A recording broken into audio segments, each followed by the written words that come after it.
Juan Kapitulo 4. Nang maalaman nga ng Panginoon na nabalitaan ng mga Fariseo na si Jesus ay gumagawa at bumabautismo ng lalong maraming alagad kaysa kay Juan. Bagaman hindi bumabautismo si Jesus, kundi ang kanyang mga alagad. Nilisan niya ang Judea, at naparoong muli sa Galilea. At kinakailangang magdaan siya sa Samaria. Sumapit nga siya sa isang bayan ng Samaria, na tinatawag na Sychar, malapit sa bahagi ng lupang ibinigay ni Jacob kay Jose na kanyang anak. At naroon ang balon ni Jacob. Si Jesus nga, nang napapagod na sa kanyang paglalakbay, ay naupong gayon sa tabi ng balon. Madyay ika-6 na nga ang oras. Dumating ang isang babaeng taga Samaria upang umigib ng tubig, sa kanya'y sinabi ni Jesus, "Painumin mo ako." Sapagkat napasabayan ang kanyang mga alagad upang magsibili ng pagkain. Sinabi nga sa kanya ng babaeng Samaritana, "Paano ngang ikaw, na isang Hudyo, ay humingi ng maiinom sa akin, na ako'y babaeng Samaritana?" Sapagkat hindi na nakikipag-usap ang mga Hudyo sa mga Samaritano. Sumagot si Jesus at sa kanya'y sinabi, "Kung napagkikilala mo ang kaloob ng Diyos, at kung sino ang sa iyo'y nagsasabi, 'Painumin mo ako,' ikaw ay hihingi sa kanya, at ikaw ay bibigyan niya ng tubig na buhay." Sinabi sa kanya ng babae, "Ginoo, wala kang sukat isalok ng tubig, at malalim ang balon, saan nga naroon ang iyong tubig na buhay? Dakila ka pa baga sa aming amang si Jacob, na sa amin nagbigay ng balon, at dito'y uminom siya, at ang kanyang mga anak, at ang kanyang mga hayop." Sumagot si Jesus at sinabi sa kanya, "Ang bawat uminom ng tubig na ito ay muling mauuhaw. Datapwat ang sino mang umiinom ng tubig na sa kanya'y aking ibibigay ay hindi mauuhaw magpakailanman, ngunit ang tubig na sa kanya'y aking ibibigay ay magiging isang balon ng tubig na bubukal sa kabuhay ang walang hanggan." Sinabi sa kanya ng babae, "Ginoo, ibigay mo sa akin ang tubig na ito, upang ako'y huwag mauho, ni pumarito man sa ganito kalayo upang umigib pa."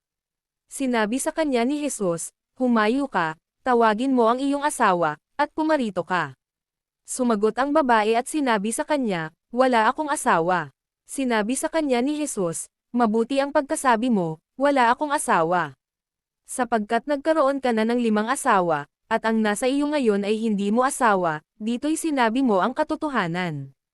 Sinabi sa kanya ng babae, "Ginoo, napaghahalato kong ikaw ay isang propeta. Nagsisamba ang aming mga magulang sa bundok na ito, at sinasabi ninyo, na sa Jerusalem ay siyang dakong kinakailangang pagsambahan ng mga tao." Sa kanya'y sinabi ni Jesus, "Babae, paniwalaan mo ako, na dumarating ang oras, na kahit sa bundok na ito, ni sa Jerusalem, ay hindi ninyo sasambahin ang Ama. Sinasamba ninyo ang hindi ninyo nalalaman, sinasamba namin ang nalalaman namin, sapagkat ang kaligtasan ay nanggagaling sa mga Hudyo. Datapwat dumarating ang oras, at ngayon nga, nasasambahin ng mga tunay na mananamba ang Ama sa Espiritu at katotohanan, sapagkat hinahanap ng Ama ang mga gayon na maging mananamba sa Kanya. Ang Diyos ay Espiritu, at ang mga sa Kanya'y nagsisisamba ay kinakailangang magsisamba sa Espiritu at sa katotohanan." Sinabi sa kanya ng babae, "Nalalaman ko na paririto ang Mesiyas, ang tinatawag na Kristo, na pagparito niya, ay ipahahayag niya sa amin ang lahat ng mga bagay." Sinabi sa kanya ni Jesus, "Ako na nagsasalita sa iyo ay siya nga." At sa ganito'y nagsidating ang kanyang mga alagad, at sila'y nangagtaka na siya'y nakikipagsalitaan sa isang babae, gayon may walang taong nagsabi, "Ano ang iyong hinahanap? O, bakit nakikipagsalitaan ka sa kanya?" Sa gayo'y iniwan ng babae ang kanyang banga ng tubig, at napasabayan, at sinabi sa mga tao, "Magsiparito kayo, tingnan ninyo ang isang lalaki, na nagsabi sa akin ng lahat ng mga bagay na aking ginawa, mangyayari kayang ito ang Kristo." Nagsilabas sila sa bayan, at nagsisiparon sa kanya. Samantala ay ipinamamanhik sa kanya ng mga alagad, na nangagsasabi, "Rabi, kumain ka." Datapwat sinabi niya sa kanila, "Ako'y may pagkaing kakanin na hindi ninyo nalalaman." Ang mga alagad nga ay nangagsangusapan, may tao kayang nagdala sa kanya ng pagkain. Sinabi sa kanila ni Jesus, "Ang pagkain ko ay ang aking gawin ang kalooban ng sa akin ay nagsugo, at tapusin ang kanyang gawa. Hindi baga sinasabi ninyo, may 4 na buwan pa, at saka darating ang pag-aani? Narito, sa inyo'y aking sinasabi, itanon ninyo ang inyong mga mata, at inyong tingnan ang mga bukid, na mapuputi na upang anihin. Ang umaani ay tumatanggap ng upa, at nagtitipon ng bunga sa buhay na walang hanggan, upang ang naghahasik at ang umaani ay manggagalit kapwa.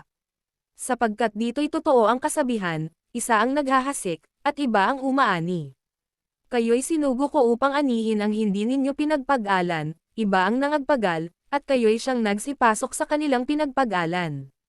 At marami sa mga Samaritano sa bayang yaon ang sa kanya'y nagsisampalataya dahil sa salita ng babae, na nagpatotoo, sinabi niya sa akin ang lahat ng mga bagay na aking ginawa.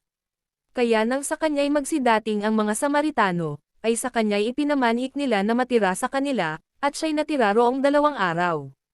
At lalo pang marami ang mga nagsisampalataya sa kanya dahil sa kanyang salita. At sinabi nila sa babae, ngayoy nagsisisampalataya kami, hindi dahil sa iyong pananalita, sapagkat kami rin ang nakarinig, at nalalaman naming ito nga ang tagapagligtas ng sanglibutan. At pagkaraan ng 2 araw ay umalis siya doon at napasa Galilea.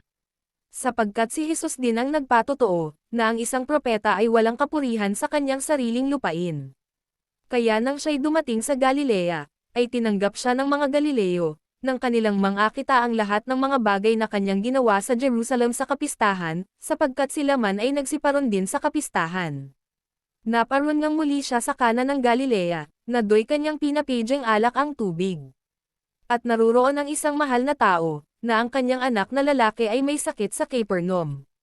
Nang mabalitaan niya na si Jesus ay dumating sa Galilea na mula sa Judea, ay naparoon siya sa kanya, at ipinamanhik sa kanya na siya'y lamusong, at pagalingin ang kanyang anak na lalaki, sapagkat siya'y naghihingalo. Sinabi nga sa kanya ni Jesus, malibang kayo'y mga kakita ng mga tanda at mga kababalaghan, ay hindi kayo magsisipaniwala sa anumang paraan. Ang mahal na tao ay nagsabi sa kanya, Ginoo, lamusong ka bago mamatay ang aking anak. Sinabi sa kanya ni Jesus, yumaon ka ng iyong lakad, buhay ang anak mo. Pinaniwalaan ng lalaki ang salitang sinalita sa kanya ni Jesus, at siya'y yumaon sa kanyang lakad. At samantalang siya'y lumulusong, ay sinalubong siya ng kanyang mga alipin, na nangagsasabi, na ang kanyang anak ay buhay. Itinanong nga niya sa kanila ang oras nang siya'y pasimulan ng paggaling. Sa kanya nga'y kanilang sinabi, kahapon ng 7 oras inibsan siya ng lagnat. Naunawa nga ng ama na sa oras na yaon nang sabihin sa kanya ni Jesus, buhay ang anak mo, at siya'y sumampalataya, at ang kanyang buong sangbahayan. Ito nga ang muling pangalawang tanda na ginawa ni Jesus, nang siya'y pamaroon sa Galilea na mula sa Judea.